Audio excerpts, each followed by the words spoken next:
आशा करते हैं कि आप लोग अच्छे होंगे और आप लोगों की रेलवे एएलपी की तैयारी बेहतर चल रही होगी। तो आज के इस वीडियो में रेलवे आरआरबी एएलपी का जो एग्ज़ाम होने वाला है 25 नवंबर से 29 नवंबर, तो इस वाले वीडियो में आरआरबी एएलपी की परीक्षा के लिए जनरल साइंस के 200 प्रश्नों का दूसरा प्रैक्टिस सेट करने वाले हैं।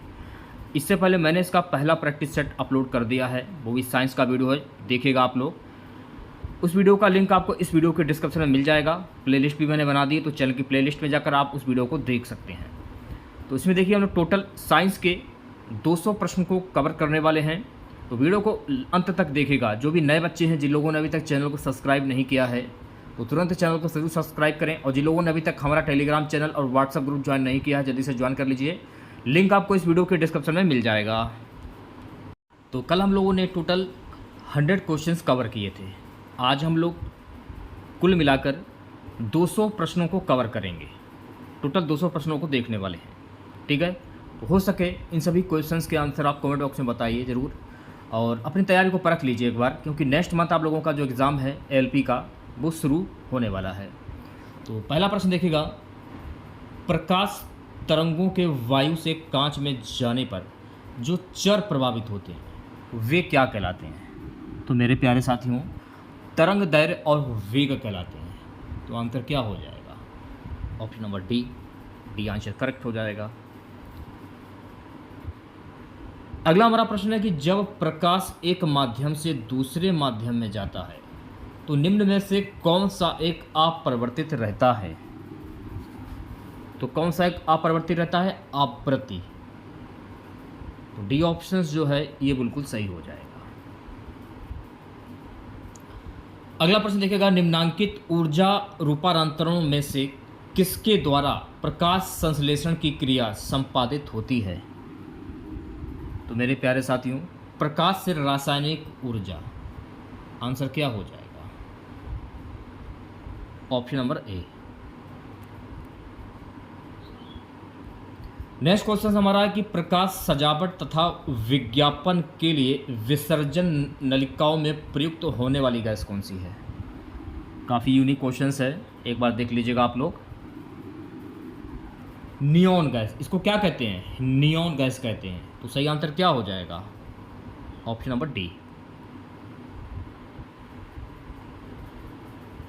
अगला प्रश्न देखिएगा, साबुन के पतले झाग में चमकदार रंगों का बनना किस परिघटना का परिणाम है? तो मेरे प्यारे साथियों, बहुलिक परावर्तन और व्युत्कीकरण, ये इसका परिणाम है। आंसर क्या हो जाएगा? Option number A.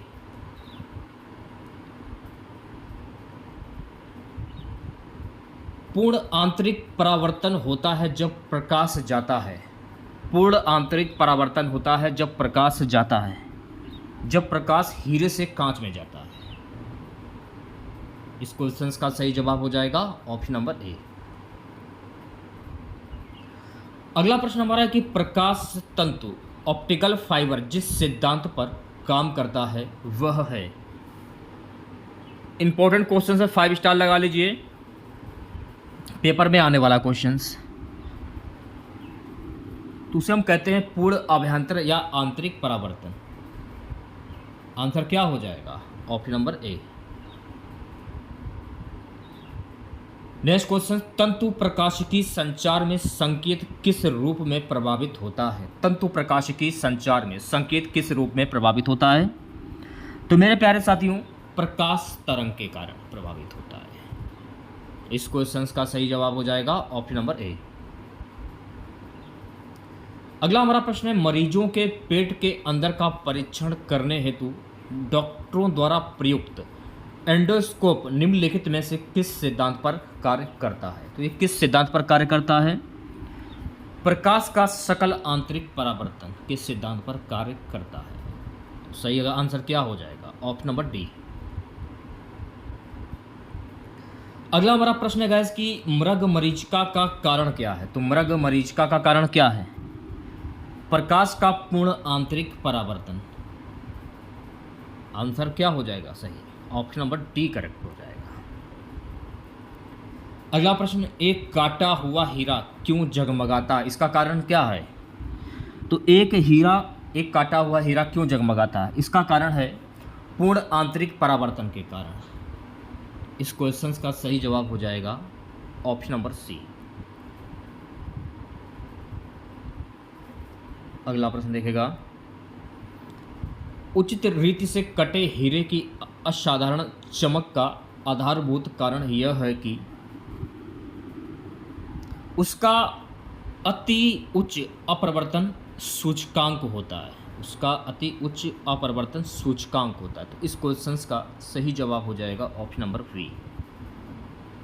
So guys, अगला प्रश्न देखेगा, किसी वस्तु के त्रिविमीय प्रतिरूप को अंकित तथा पुनरावृत्ति करने की तकनीक का नाम क्या है? तो मेरे प्यारे साथियों, इस तकनीक का नाम है होलोग्राफी। ऑप्शन नंबर डी जो है ये सही हो जाएगा। अगला हमारा प्रश्न है कि एक इलेक्ट्रॉनिक पुंज को फास्फोरस कोटेड पर्दे पर फोकस कर प्रतिबिंबों को पर्दे पर जनित करना क्या कहलाता है? ये कहलाता है रोस्टर स्कैन। क्या कहलाता है? रोस्टर स्कैन कहलाता है। तो सी ऑप्शन करेक्ट हो जाएगा। अगला हमारा प्रश्न है, रमन प्रभाव का प्रकाश की उन किरणों से संबंध है जो आर पार जाती हैं सभी पारदर्शी माध्यम के। इस क्वेश्चन का सही जवाब हो जाएगा ऑप्शन नंबर डी। अगला प्रश्न देखेगा, ध्वनि के पुनरुत्पाद के लिए एक CD compact disc audio player में प्रयुक्त क्या होता है? लेजर बीम प्रयुक्त होती है। इस क्वेश्चन का सही जवाब हो जाएगा सी ऑप्शन।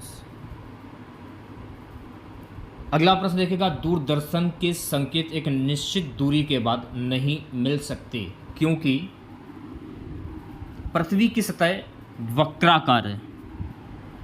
आंसर क्या हो जाएगा इस क्वेश्चन का? Option number D.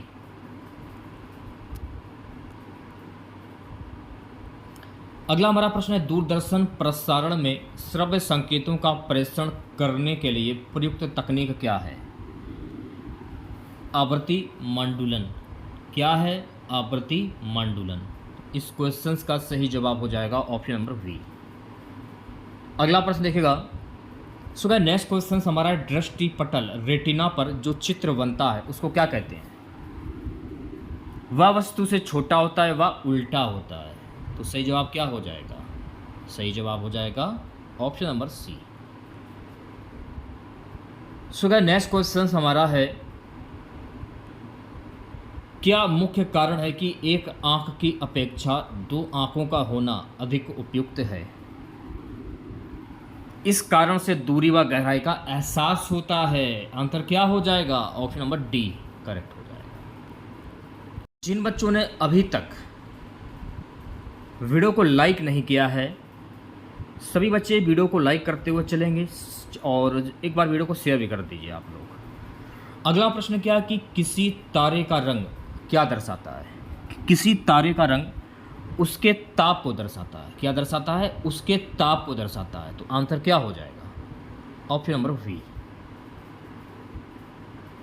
अगला प्रश्न देखेगा, वायुमंडल में प्रकाश के विसरण का कारण क्या है?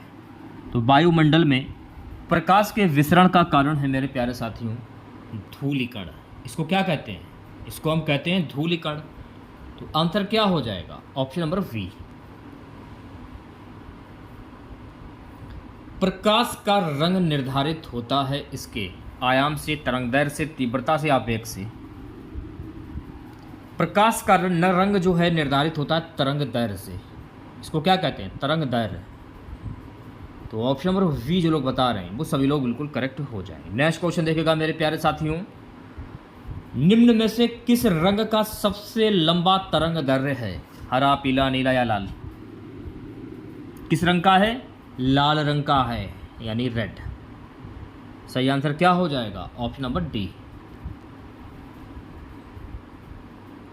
अगला प्रश्न देखेगा, सबसे कम वेवलेंथ तरंगदैर्घ्य वाला प्रकाश होता है लाल, पीला, नीला या बैंगनी? सबसे कम वेवलेंथ तरंगदैर्घ्य वाला प्रकाश होता है बैंगनी होता है। क्या होता है? बैंगनी होता है। आंसर हो जाएगा ऑप्शन नंबर डी। अगला प्रश्न देखेगा, निम्नलिखित में से किसमें उच्चतम ऊर्जा होती है? किसमें उच्चतम ऊर्जा होती है? नीला प्रकाश में उच्चतम ऊर्जा होती है। सही आंसर क्या हो जाएगा? Option number A.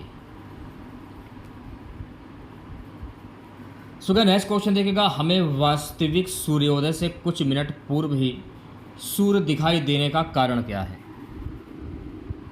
प्रकाश का अपरिवर्तन इसका मुख्य कारण है। आंसर क्या हो जाएगा? Option number D. अगला प्रश्न देखेगा, क्षितिज के समीप सूर्य एवं चंद्रमा के दीर्घ वृत्ताकार दिखाई देने का कारण क्या है? क्षितिज के समीप सूर्य एवं चंद्रमा के दीर्घ वृत्ताकार दिखाई देने का कारण क्या है? अपरिवर्तन इसको क्या कहते हैं? कारण क्या है इसका? अपरिवर्तन। आंसर क्या हो जाएगा? Option number A.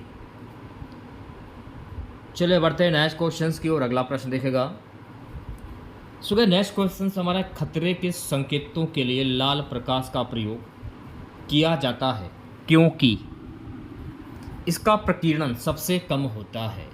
आंसर क्या हो जाएगा? आंसर हो जाएगा option number A.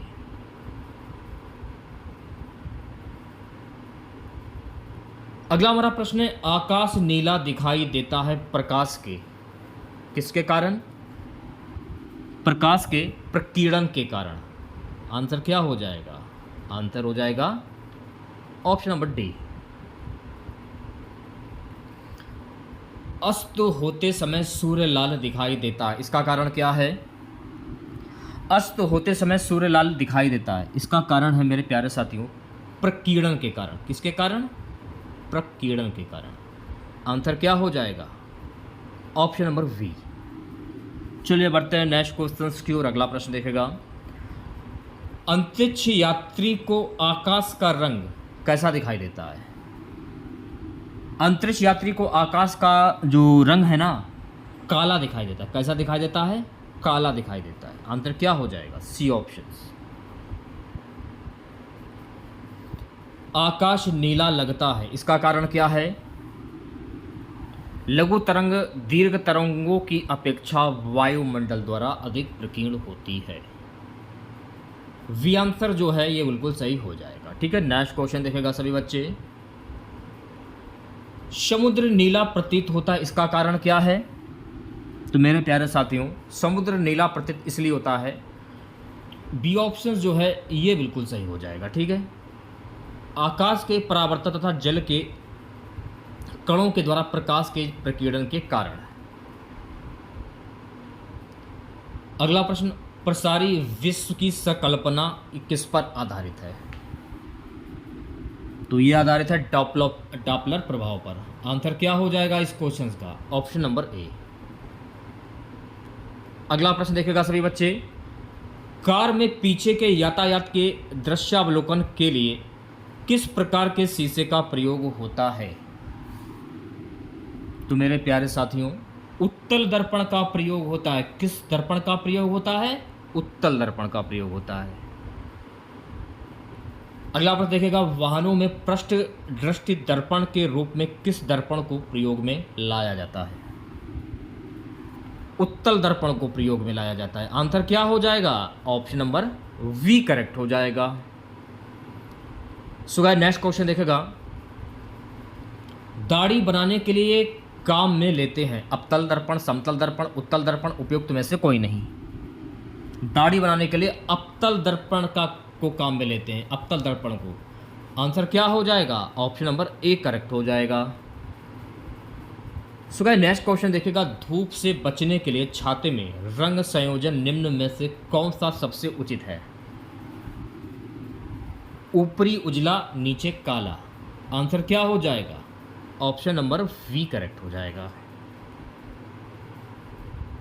So guys next question देखिएगा, जब दो समांतर समतल दर्पणों के बीच कोई वस्तु रख दी जाती है तो बनने वाले प्रतिबिंबों की संख्या होती है 2, 1, 6 या अनंत?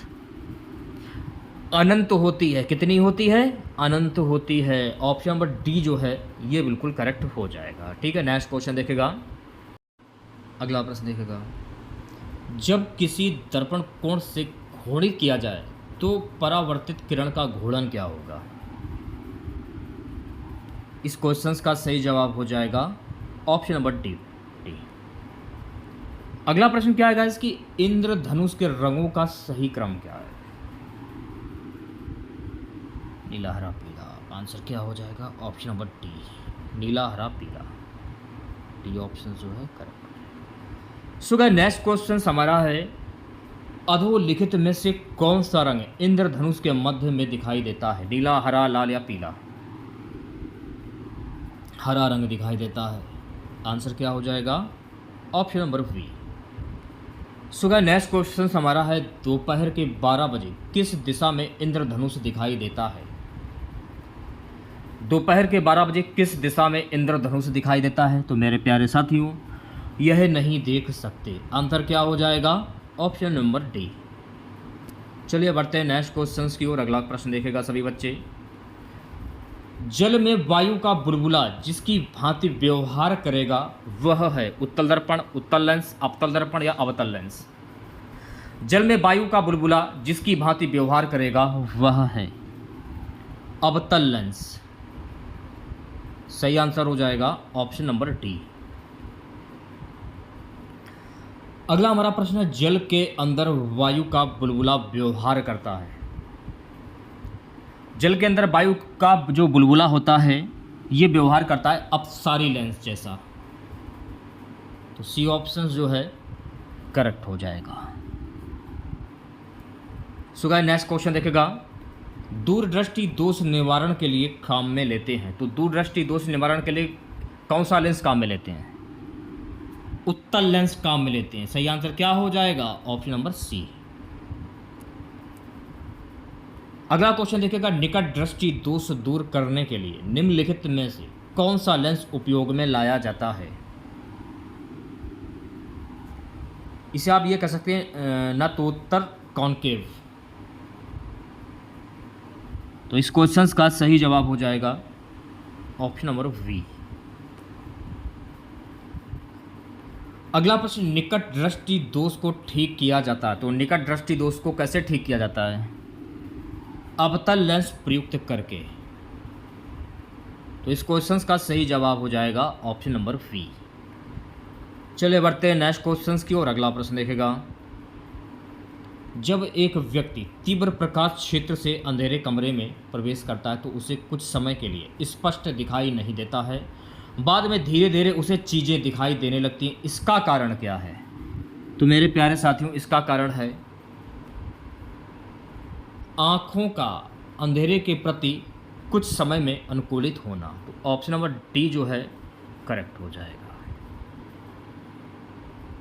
नेक्स्ट क्वेश्चन किसी व्यक्ति का पूरा प्रतिबिंब देखने के लिए एक समतल दर्पण की न्यूनतम ऊंचाई होती है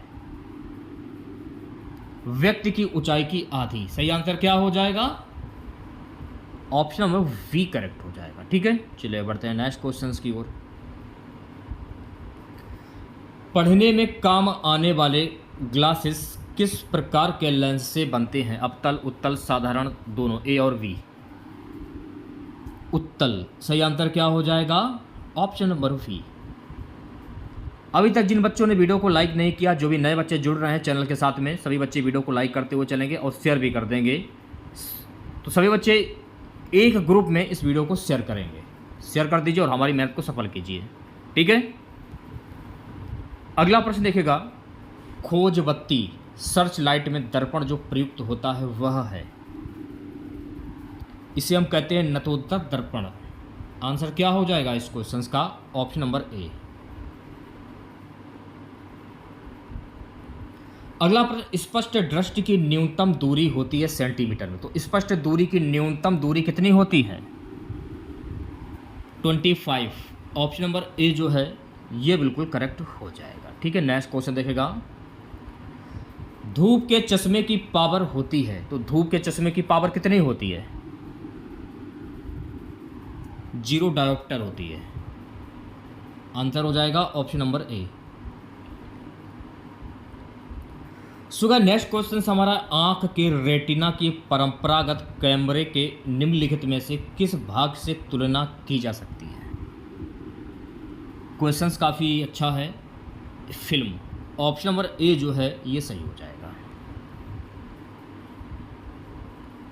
अगला प्रश्न, किसी अपारदर्शी वस्तु का रंग उस रंग के कारण होता है जिसे वह परावर्तित करता है। आंसर क्या हो जाएगा? आंसर हो जाएगा ऑप्शन नंबर सी। अगला हमारा प्रश्न है, एक रंगीन टेलीविजन में 3 आधारभूत रंगों के मिश्रण से रंग बनते हैं। ये है लाल, हरा तथा नीला। आंसर क्या हो जाएगा? आंसर हो जाएगा मेरे प्यारे साथियों ऑप्शन नंबर बी।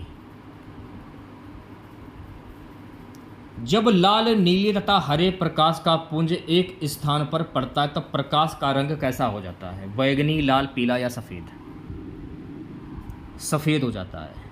तो सही आंसर क्या हो जाएगा? Option number D. अगला प्रश्न देखेगा, 3 रंग मूल रंग हैं, ये रंग कौन कौन से हैं? नीला, हरा और लाल। आंसर हो जाएगा इस क्वेश्चन का ऑप्शन नंबर बी। सुगैस अगला प्रश्न, भाप से हाथ अधिक जलता है अपेक्षाकृत उबलते जल से क्योंकि भाप में गुप्त ऊष्मा होती है। इस क्वेश्चन का सही जवाब क्या हो जाएगा? Option number A. अगला प्रश्न, कितने डिग्री पर सेंटीग्रेड एवं फ़ारेनहाइट ताप क्रम समान रहते हैं? -40 डिग्री। सही आंसर क्या हो जाएगा? Option number D. अगला प्रश्न, एक स्वस्थ मनुष्य के शरीर का ताप कितना होता है? तो एक स्वस्थ मनुष्य के शरीर का जो ताप होता है ना, 37 डिग्री सेल्सियस होता है। कितने डिग्री सेल्सियस होता है? 37 डिग्री सेल्सियस। आंसर क्या हो जाएगा? Option number A. अगला प्रश्न, केल्विन मान से मानव शरीर का सामान्य ताप कितना होता है भाई? केल्विन मान से मानव शरीर का सामान्य ताप कितना होता है? 310 होता है। कितना होता है मेरे प्यारे साथियों? 310। ऑप्शन नंबर डी करेक्ट हो जाएगा। नेक्स्ट क्वेश्चन देखेगा, सेल्सियस स्केल पर मानव शरीर का सामान्य तापमान होगा। सेल्सियस स्केल पर मानव शरीर का तापमान सामान्य कितना होगा? 36.9 डिग्री। आंसर क्या हो जाएगा? Option number C. ठंडे देशों में पारा के स्थान पर अल्कोहल को तापमापी द्रव के रूप में वरीयता दी जाती है। क्या कारण है इसका? तो मेरे प्यारे साथियों इसका कारण है अल्कोहल का द्रव्यांग निम्नतर होता है। आंसर क्या हो जाएगा इस क्वेश्चन का? Option number A. स्वचालित इंजनों हेतु निम्नलिखित में से कौन सा एक हिमरोधी के तौर पर प्रयुक्त होता है? स्वचालित इंजनों हेतु निम्नलिखित में से कौन सा एक हिमरोधी के तौर पर प्रयुक्त होता है? Ethylene glycol. Ethylene glycol. Answer हो जाएगा इस क्वेश्चन का option number B. So guys अगला प्रश्न, परम शून्य ताप क्या है? परम शून्य ताप क्या है? तो परम शून्य ताप है सैद्धांतिक रूप से न्यूनतम संभव तापमान। तो ऑप्शन नंबर वी जो है ये बिल्कुल सही हो जाएगा। सो गाइस अगला प्रश्न देखेगा। अगला प्रश्न हमारा, गर्म करने से विस्तारण। तो गर्म करने से विस्तारण क्या होता है? पदार्थ का घनत्व घटा देता है। आंसर क्या हो जाएगा? ऑप्शन नंबर सी।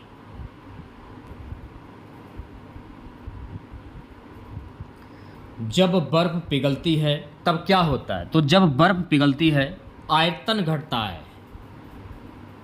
सही आंसर क्या हो जाएगा? ऑप्शन नंबर वी करेक्ट हो जाएगा। ठीक है। अगला प्रश्न, थर्मोस्टेट का संबंध है आर्द्रता से, बादल से, तापक्रम से या हवा से? थर्मोस्टेट का संबंध है मेरे प्यारे साथियों तापक्रम से। सही आंसर हो जाएगा ऑप्शन नंबर सी। थर्मोस्टेट वह यंत्र है जो किसी निकाय का तापक्रम स्वनियंत्रित करता है। इस क्वेश्चन का सही आंसर क्या हो जाएगा? Option number C. अगर आपको इसकी पीडीएफ चाहिए, आज के इस वीडियो की पीडीएफ चाहिए, 200 क्वेश्चंस की पीडीएफ है ये पूरी की पूरी। अगर आपको चाहिए अगर ये पीडीएफ, तो आप हमारा टेलीग्राम चैनल और व्हाट्सएप ग्रुप जरूर ज्वाइन करें, वहीं पर आपको ये पीडीएफ बिल्कुल निःशुल्क में मिल जाएगी, पैसा नहीं देना है आपको। अगला प्रश्न क्या, रेफ्रिजरेटर में थर्मोस्टेट का कार्य क्या है? एक समान तापक्रम को बनाए रखना। तो सी आंसर जो है इस क्वेश्चन का बिल्कुल करेक्ट हो जाएगा। अगला प्रश्न, रेफ्रिजरेटर में खाद्य पदार्थ ताजा रखने हेतु सुरक्षित तापमान कितना होता है? 4 डिग्री सेल्सियस। सही आंसर क्या हो जाएगा? Option number A. अगला प्रश्न, वह थर्मामीटर जो 2000 डिग्री सेल्सियस मापन हेतु उपयुक्त हो वह है? पूर्ण विकिरण पायरोमीटर। सही आंसर क्या हो जाएगा इस क्वेश्चन का? Option number C. अगला प्रश्न देखेगा। सो गाइस, नेक्स्ट क्वेश्चन हमारा है कि शीशे की छड़ जब भाप में रखी जाती है इसकी लंबाई बढ़ जाती है, परंतु इसकी चौड़ाई क्या रहती है? इसकी चौड़ाई जो है ना बढ़ती है, इसकी चौड़ाई। आंसर क्या हो जाएगा इस क्वेश्चन का? C options. So guys, next question देखेगा। नेक्स्ट क्वेश्चन क्या है, ठंड के दिनों में लोहे के गुटके और लकड़ी के गुटके को प्रातः काल में छुए तो लोहे का गुटका ठंडा लगता है, इसका कारण क्या है? लकड़ी की तुलना में लोहा ऊष्मा का अच्छा चालक है। तो ऑप्शन नंबर वी जो है सही हो जाएगा। सो गाइस, चलिए बढ़ते हैं नेक्स्ट क्वेश्चंस की ओर। यदि हवा का तापमान बढ़ता है तो उसकी जल वाष्प ग्रहण करने की क्षमता घटती है, बढ़ती है? पहले घटती है पुनः बढ़ती है, कोई प्रभाव नहीं पड़ता। पहले घटती है पुनः बढ़ती है। तो ऑप्शन नंबर जो आपका ये सी नहीं होगा, इस क्वेश्चन का आंसर हो जाएगा ऑप्शन नंबर वी, यानी बढ़ती है। आंसर को सही कर लीजिए आप लोग, ठीक है। चलिए बढ़ते हैं नेक्स्ट क्वेश्चन की और। अगला प्रश्न देखेगा। तेज हवा वाली रात्रि में ओस नहीं बनती, इसका कारण क्या है? तो मेरे प्यारे साथियों, वाष्पीकरण की दर तेज होती है। आंसर क्या हो जाएगा? आंसर हो जाएगा ऑप्शन नंबर ए। अगला प्रश्न देखेगा। कमरे में लगा हुआ वातानुकूलक क्या नियंत्रित करता है? केवल तापक्रम, केवल आर्द्रता एवं तापक्रम, केवल दाब एवं तापक्रम, आर्द्रता, दाब एवं तापक्रम। क्या निर्धारित करता है? केवल आर्द्रता एवं तापक्रम। सही आंसर क्या हो जाएगा? सही आंसर हो जाएगा मेरे प्यारे साथियों ऑप्शन नंबर वी। अगला प्रश्न देखेगा। डेजर्ट कूलर द्वारा शीतलन किस पर आधारित है? डेजर्ट कूलर द्वारा शीतलन ये किस पर आधारित है? तो ये आधारित है वाष्पन शीतलन। आंसर क्या हो जाएगा? ऑप्शन नंबर सी, ठीक है। चलिए बढ़ते हैं नेक्स्ट क्वेश्चन की ओर। कमरे को ठंडा किया जा सकता है, तो कमरे को किस प्रकार से ठंडा किया जा सकता है? संपीड़ित गैस को छोड़ने से कमरे को ठंडा किया जा सकता है। तो ऑप्शन नंबर वी जो है ये सही हो जाएगा, ठीक है। नेक्स्ट क्वेश्चन देखेगा। जब पानी में नमक मिलाया जाता है तो निम्न में से कौन सा परिवर्तन होता है? तो जब पानी में नमक मिलाया जाता है तो कौन सा परिवर्तन होता है? तो मेरे प्यारे साथियों, क्वथनांक बढ़ता है और जमाव बिंदु घटता है। आंसर क्या हो जाएगा? Option number A. अगला प्रश्न हमारा, जब पानी में साधारण नमक मिलाया जाता है तो पानी के क्वथनांक बिंदु और हिमांक बिंदु क्या हो जाएंगे? तो मेरे प्यारे साथियों, क्रमशः बढ़ेंगे और घटेंगे। आंसर क्या हो जाएगा? Option number D. अगला क्वेश्चन देखिएगा। थर्मस बोतल में पेय पदार्थ को कुछ समय तक उसी ताप पर रखने के लिए उसकी दीवारों पर निम्न की परत लगाई जाती है। रजत परत लगाई जाती है। तो सी ऑप्शंस जो है इस क्वेश्चन का बिल्कुल सही आंसर हो जाएगा, ठीक है। अगला प्रश्न देखेगा। गर्मियों में सफ़ेद कपड़े पहनना ज़्यादा आरामदेह है, क्या कारण है इसका? गर्मियों में सफ़ेद कपड़े पहनना ज़्यादा आरामदेह है। वे अपने ऊपर पड़ने वाली सारी ऊष्मा को परावर्तित कर देते हैं। आंसर क्या हो जाएगा? आंसर हो जाएगा ऑप्शन नंबर ए। ठीक है, चलिए बढ़ते हैं नेक्स्ट क्वेश्चंस की ओर। पसीने का मुख्य उपयोग है शरीर का ताप नियंत्रित रखने में। शरीर का जो का पसीना निकलता है शरीर का ताप नियंत्रित रखने में इसका उपयोग होता है। तो आंसर क्या हो जाएगा? Option number A. गर्म मौसम में पंखा चलने से आराम महसूस होता है, क्योंकि क्या कारण है इसका? हमारा पसीना तेजी से बाष्पीकृत होता है। ऑप्शन नंबर वी जो है करेक्ट हो जाएगा इस क्वेश्चंस का। सो गाइस, अगला प्रश्न हमारा है कि मिट्टी के घड़े में निम्न में से किस क्रिया के कारण जल ठंडा रहता है? मिट्टी के घड़े में निम्न में से किस क्रिया के कारण जल जो है वो ठंडा रहता है? वाष्पीकरण। इस क्वेश्चन का सही जवाब हो जाएगा वाष्पीकरण। बी ऑप्शन जो है करेक्ट हो जाएगा। नेक्स्ट क्वेश्चन देखिएगा। ग्रीष्म काल में आर्द्र ऊष्मा का अनुभव होता है जब मौसम उमस वाला होता है। जब मौसम उमस वाला होता है। ऑप्शन नंबर डी जो है ये करेक्ट हो जाएगा। वायुमंडल हमारे ऊपर बहुत अधिक दबाव डालता है, परंतु हम उसका अनुभव नहीं करते। इसका कारण क्या है? हमारा रक्त वायुमंडल के दबाव से कुछ अधिक दबाव डालता है। ऑप्शन नंबर ए जो है इस क्वेश्चन का बिल्कुल सही आंसर हो जाएगा। नेक्स्ट क्वेश्चन देखेगा। प्रेशर कुकर में खाना जल्दी पकता है, इसका कारण क्या है? अधिक दाब पर पानी अधिक तापक्रम पर उबलने लगता है। तो इस क्वेश्चन का सही जवाब हो जाएगा ऑप्शन नंबर बी।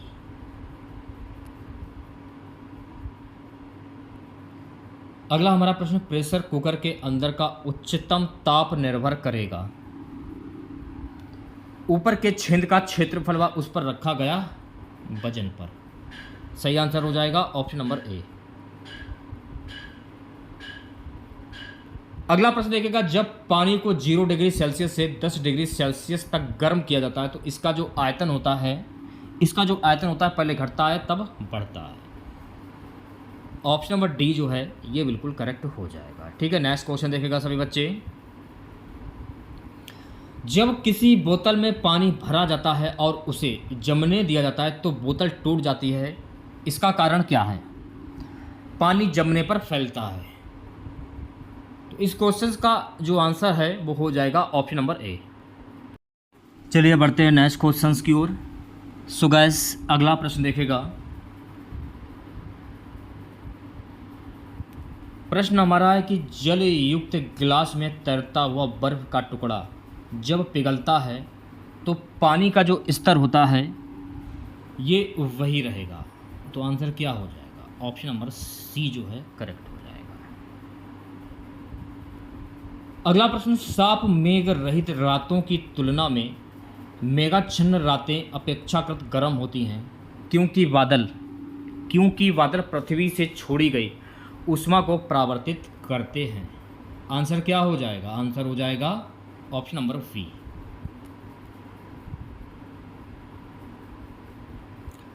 अगला प्रश्न देखेगा। बादल आच्छादित रातें स्वच्छ आकाश वाली रातों से अधिक गर्म होती हैं, इसका कारण क्या है?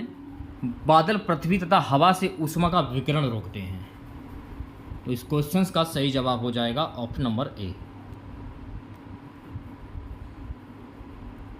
अगला प्रश्न, हाइड्रोजन से भरा हुआ पॉलीथीन का गुब्बारा पृथ्वी के स्थल से छोड़ा जाता है। वायुमंडल में ऊंचाई पर जाने से क्या होगा?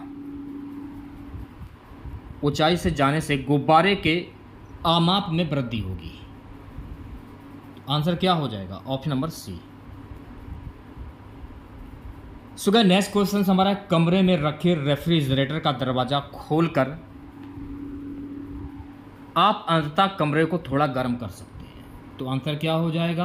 आंसर हो जाएगा ऑप्शन नंबर सी। करेक्ट है। शुष्क सेल बैटरी में निम्नलिखित में से किनका विद्युत अपघटकों के रूप में प्रयोग होता है? अमोनियम क्लोराइड और जिंक क्लोराइड। आंसर क्या हो जाएगा? आंसर हो जाएगा ऑप्शन नंबर ए।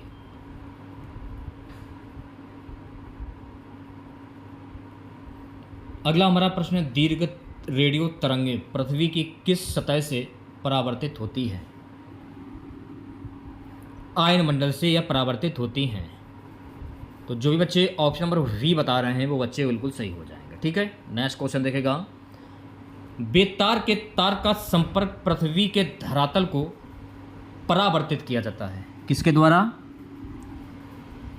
आइनोस्फीयर के द्वारा। सही आंसर क्या हो जाएगा? सही आंसर हो जाएगा ऑप्शन नंबर सी। अगला प्रश्न, रेडियो तरंगों के विक्षेपण के लिए वायुमंडल के निम्नलिखित स्तरों में से कौन सा स्तर उत्तरदायी है? आयन मंडल जो है ना, ये उत्तरदायी है। आंसर क्या हो जाएगा? Option number D. अगला प्रश्न, दृश्य प्रकाश का दैर्घ्यमान प्रसार कितना होता है? 390-750 nm के बीच।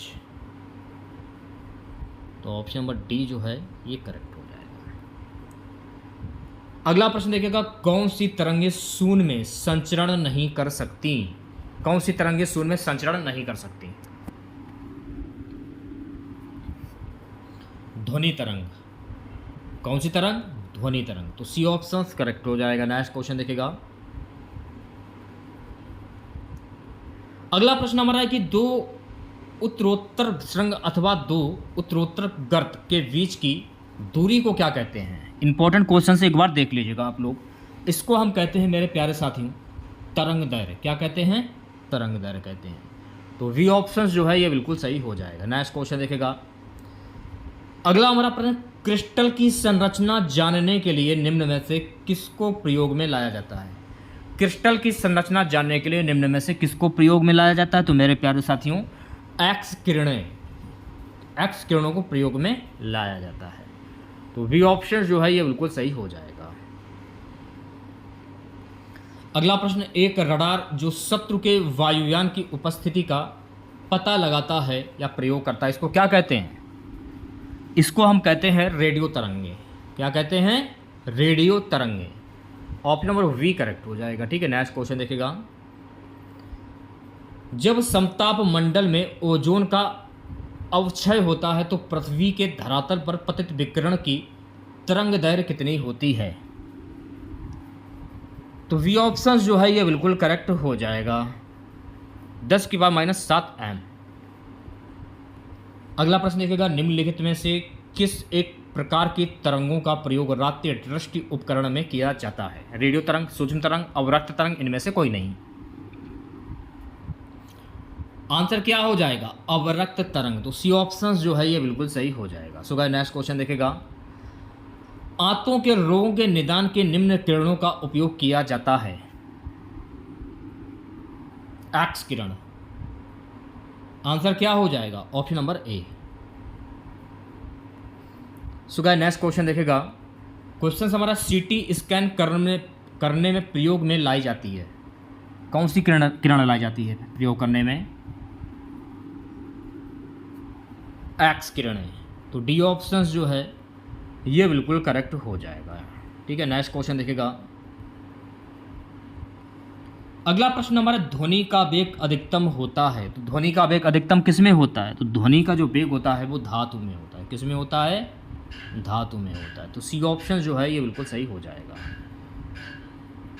अगला हमारा प्रश्न है कि लगभग 20 डिग्री सेल्सियस के तापक्रम पर किस माध्यम में ध्वनि की गति अधिकतम रहेगी? आंसर क्या हो जाएगा? लोहा। ऑप्शन नंबर डी जो है ये सही हो जाएगा। ठीक है, नेक्स्ट क्वेश्चन देखेगा।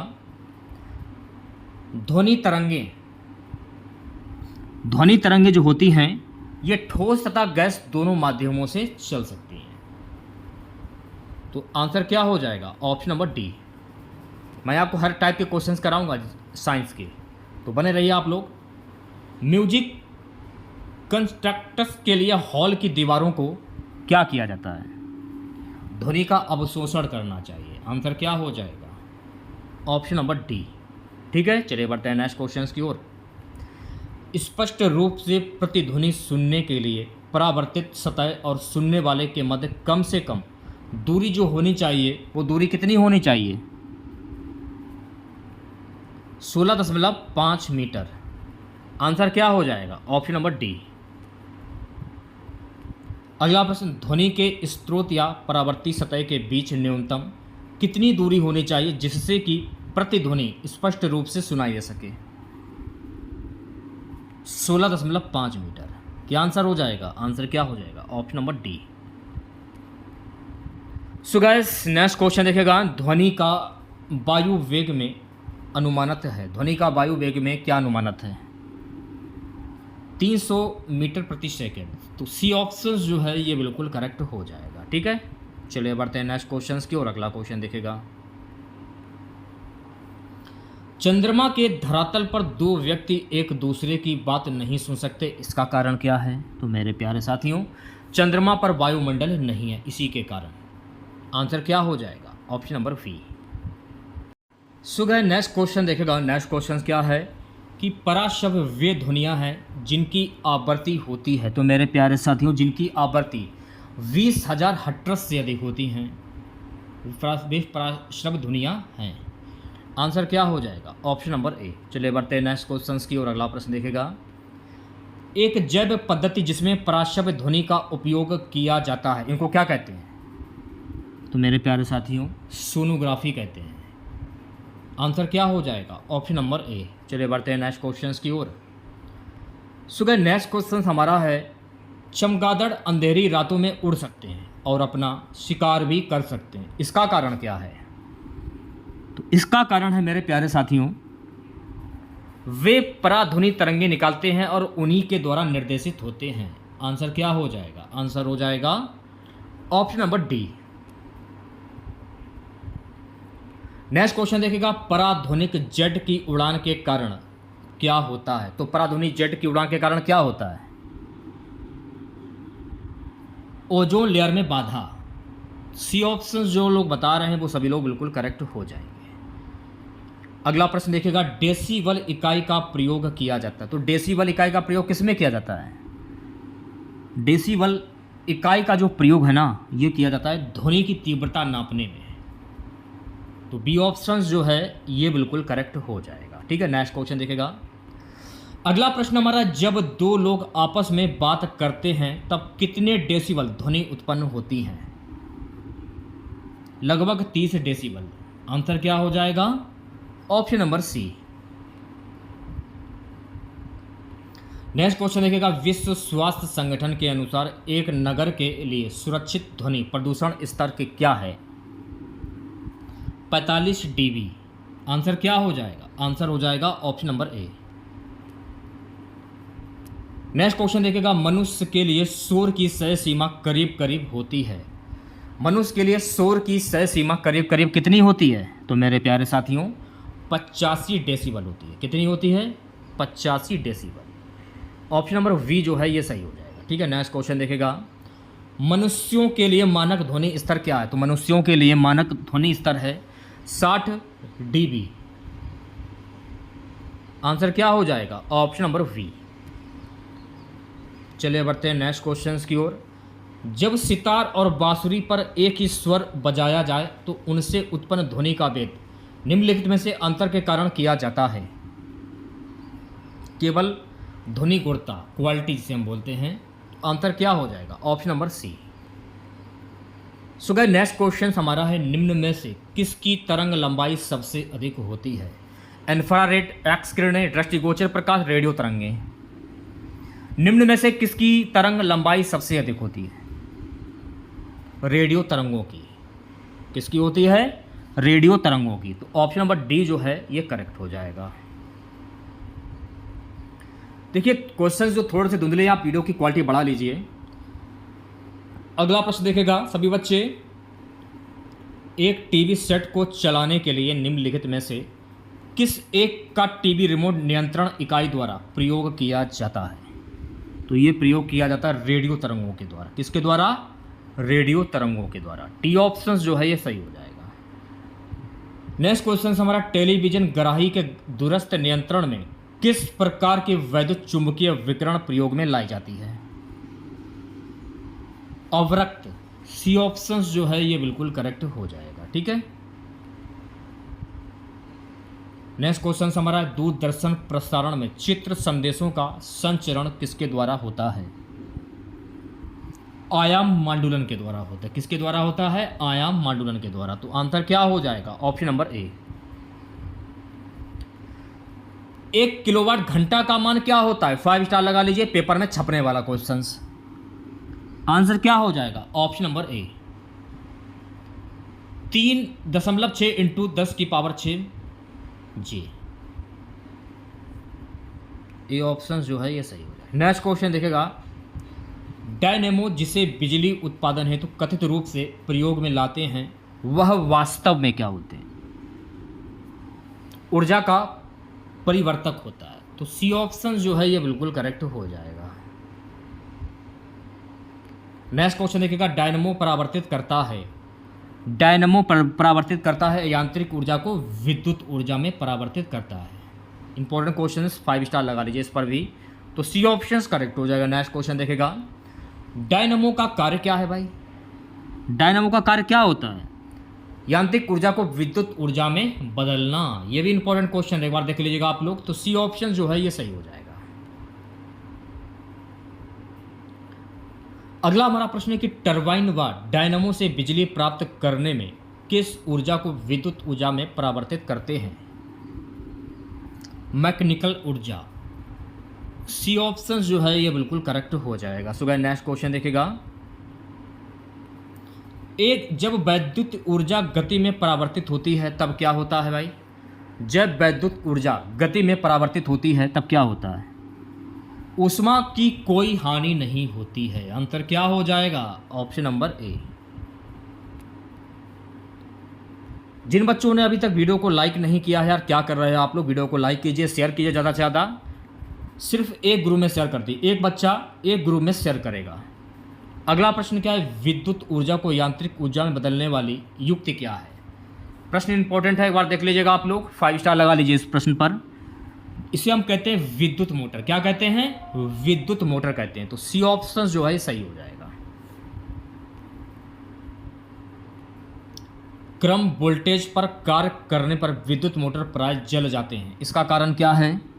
तो मेरे प्यारे साथियों, इसका कारण वे अधिक विद्युत धारा खींचते हैं जो वोल्टेज के प्रतिलोमानुपाती होते हैं। तो आंसर क्या हो जाएगा? आंसर हो जाएगा ऑप्शन नंबर ए।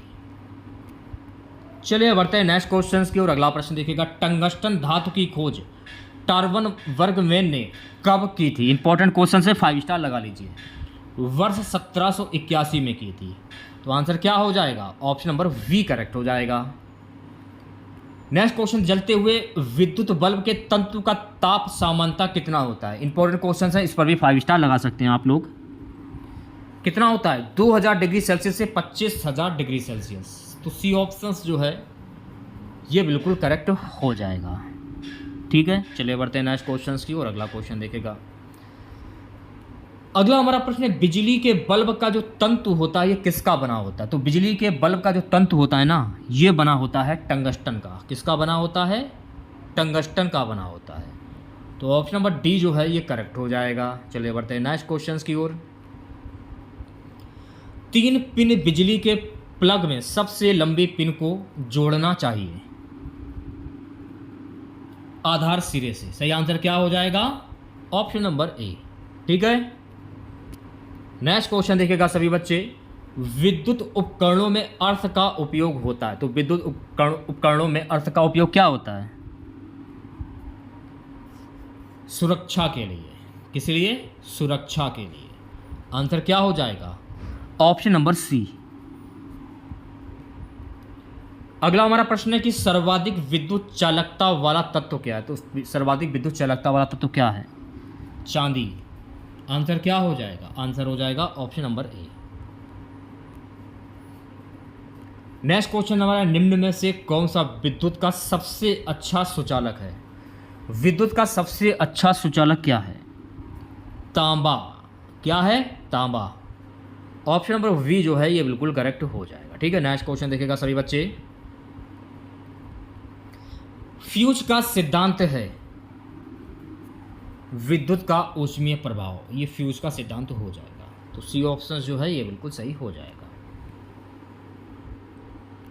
अगला हमारा प्रश्न है कि फ्यूज में प्रयुक्त होने वाले तार की विशेषता होती है। तो फ्यूज में प्रयुक्त होने वाले तार की जो विशेषता होती है, उच्च प्रतिरोधक शक्ति, निम्न गलनांक। तो सी ऑप्शन जो है ये बिल्कुल करेक्ट हो जाएगा। अगला हमारा प्रश्न, घर की सुरक्षित विद्युत सप्लाई के लिए उपयोग में लाने वाली फ्यूज तार जिस धातु की बनी होती है उसका गलनांक कैसा क्या होता है? गलनांक या प्रतिरोध गलनांक उसका कम होता है। इस क्वेश्चन का सही जवाब हो जाएगा ऑप्शन नंबर ए। अगला हमारा प्रश्न है, हैलोजन लैंप का तंतु निम्न की मिश्र धातु का होता है? टंगस्टन एवं सोडियम। तो सही जवाब क्या हो जाएगा? Option number C. अगला प्रश्न, घरेलू विद्युत तार स्थापना मूलतः, घरेलू विद्युत तार स्थापन मूलतः क्या होते हैं? तो मेरे प्यारे साथियों, समांतर संबंधन श्रेणी, बी ऑप्शन करेक्ट हो जाएगा, समांतर संबंधन है। ठीक है। मानव शरीर शुष्क के विद्युत प्रतिरोध के परिमाण की कोटि क्या है?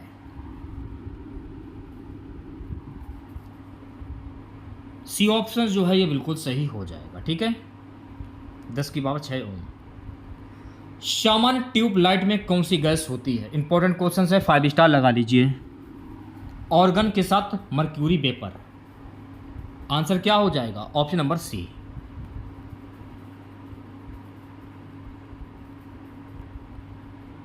फ्लोरेसेंट ट्यूब प्रतिदीप्ति बल्ब में कौन सी गैस भरी जाती है? तो मेरे प्यारे साथियों, मरकरी और नियॉन गैस जो है वो भरी जाती है। आंसर क्या हो जाएगा? Option number D. चलिए बढ़ते हैं नेक्स्ट क्वेश्चन की ओर। अगला क्वेश्चन देखेगा सभी बच्चे, एक बिजली के बल्ब की अपेक्षा एक फ्लोरेसेंट ट्यूब की अधिमान दिया जाता है, क्या है इसका कारण? क्योंकि फ्लोरेसेंट ट्यूब बिजली के बल्ब की अपेक्षा विद्युत ऊर्जा का प्रकाश ऊर्जा में परिवर्तन अधिक मात्रा में करती है। तो इस क्वेश्चन का सही जवाब हो जाएगा ऑप्शन नंबर डी। सो गाइस, नेक्स्ट क्वेश्चन हमारा है, श्वेत प्रकाश को नली में कैसे पैदा करते हैं? श्वेत प्रकाश को नली में कैसे पैदा करते हैं? तंतु को गर्म करके। तो बी ऑप्शन जो है ये बिल्कुल करेक्ट हो जाएगा। ठीक है। विद्युत बल्ब के अंदर कौन सी गैस होती है? तो विद्युत बल्ब के अंदर कौन सी गैस होती है? ऑर्गन गैस होती है। आंसर क्या हो जाएगा? Option number D. ट्रांसफार्मर प्रयुक्त होते हैं। तो मेरे प्यारे साथियों, ट्रांसफार्मर प्रयुक्त होते हैं ऐसी वोल्टेज का उपचयन या अपचयन करने के लिए। आंसर क्या हो जाएगा? आंसर हो जाएगा ऑप्शन नंबर डी। अगला हमारा प्रश्न है मेरे प्यारे साथियों कि प्रत्यावर्ती धारा किसके लिए उपयुक्त नहीं है? प्रत्यावर्ती जो धारा है स्टोरेज बैटरी को चार्ज करने हेतु उपयुक्त नहीं है। आंसर क्या हो जाएगा? Option number A. प्रत्यावर्ती धारा को डिस्ट धारा में परिवर्तित करने वाली युक्ति को क्या कहते हैं? तो मेरे प्यारे साथियों, रेक्टिफायर कहते हैं। क्या कहते हैं? रेक्टिफायर कहते हैं। तो वी ऑप्शन जो है ये बिल्कुल सही हो जाएगा। पृथ्वी के चुंबकीय क्षेत्र का कारण क्या है? भूक्रोड के अंदर की चक्रित धाराएं। आंसर क्या हो जाएगा? आंसर हो जाएगा ऑप्शन नंबर ए। अतिचालक का लक्षण है। तो अतिचालक का लक्षण क्या है? शून्य पारगम्यता। तो सी ऑप्शन जो है ये बिल्कुल करेक्ट हो जाएगा। ठीक है। नेक्स्ट क्वेश्चन देखिएगा, नव अभिकृत उच्च ताप अतिचालक है सिरेमिक ऑक्साइड। इस क्वेश्चन का सही जवाब क्या हो जाएगा? Option number C. Next question देखेगा, नव अभिकृत उच्च ताप अतिचालक है शुद्ध दुर्लभ मृदा धातुएं। आंसर क्या हो जाएगा? तो आंसर हो जाएगा ऑप्शन नंबर वी। ठीक है। नेक्स्ट क्वेश्चन देखेगा सभी बच्चे। सो गाइस, नेक्स्ट क्वेश्चन हमारा है कि अर्धचालक की चालकता 0 डिग्री केल्विन ताप पर होती है, 0 होती है। तो आंसर क्या हो जाएगा? Option number D. इस क्वेश्चन को ज़रा सही कर लीजिए आप लोग। इस क्वेश्चन का जो सही जवाब है,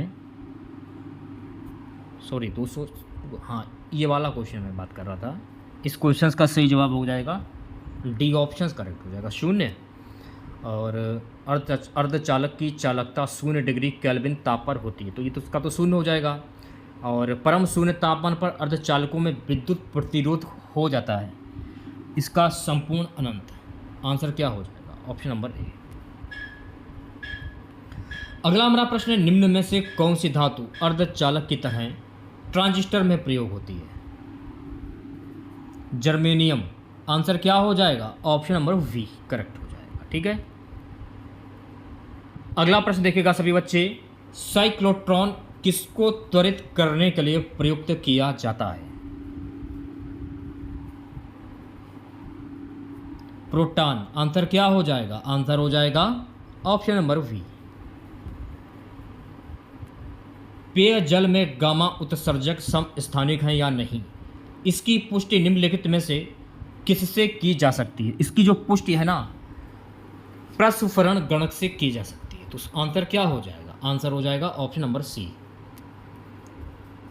नेक्स्ट क्वेश्चन हमारा, निम्न विकिरण प्रकारों में से किसमें सर्वाधिक ऊर्जा होती है?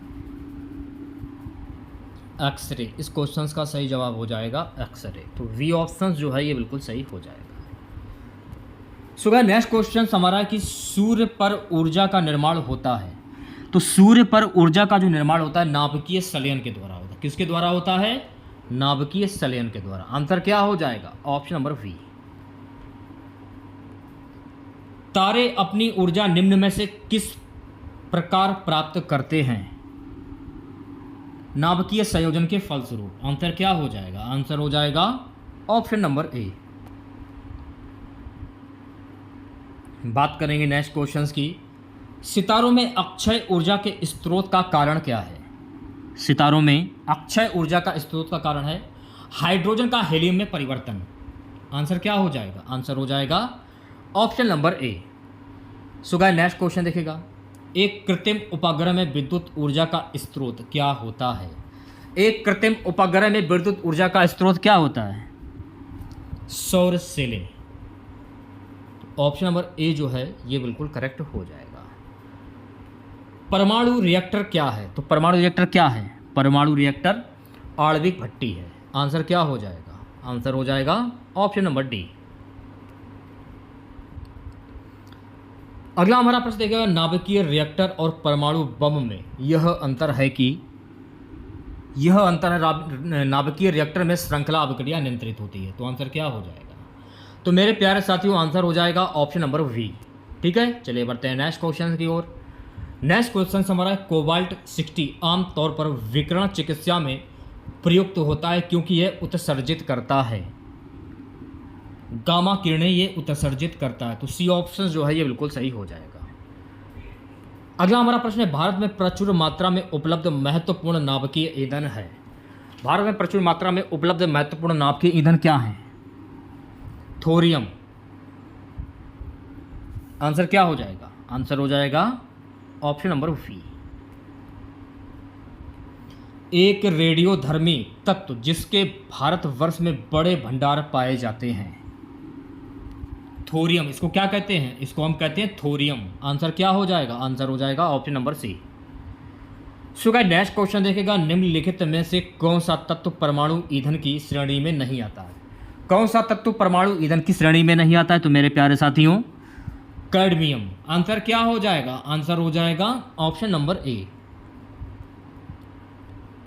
निम्नलिखित में से कौन ईंधन नहीं है? हीलियम। हीलियम जो है ना, ये ईंधन नहीं है। आंसर क्या हो जाएगा? Option number D. परमाणु बम का सिद्धांत ये किस पर आधारित है? इंपॉर्टेंट क्वेश्चन है, 5 स्टार लगा लीजिए। तो परमाणु बम का सिद्धांत नाभिकीय विखंडन पर आधारित है। किस पर आधारित है? नाभिकीय विखंडन पर। तो ऑप्शन नंबर वी करेक्ट हो जाएगा। ठीक है, नेक्स्ट क्वेश्चन देखेगा, परमाणु बम का कार्यकारिणी सिद्धांत यूरेनियम का नाभिकीय विखंडन है और हाइड्रोजन बम का कार्यकारिणी सिद्धांत क्या है? ड्यूटेरियम का नाभिकीय संलयन। आंसर क्या हो जाएगा? आंसर हो जाएगा option number A. Hydrogen bomb निम्न में से किस सिद्धांत पर आधारित है? इंपॉर्टेंट क्वेश्चन है, 5 स्टार लगा लीजिए। अंतरित संलयन अभिक्रिया। अनियंत्रित, तो बी ऑप्शन जो है करेक्ट हो जाएगा। चलिए बढ़ते हैं नेक्स्ट क्वेश्चन की और अगला क्वेश्चन देखेगा, निम्नलिखित में से कौन सा एक रेडियो एक्टिव नहीं है?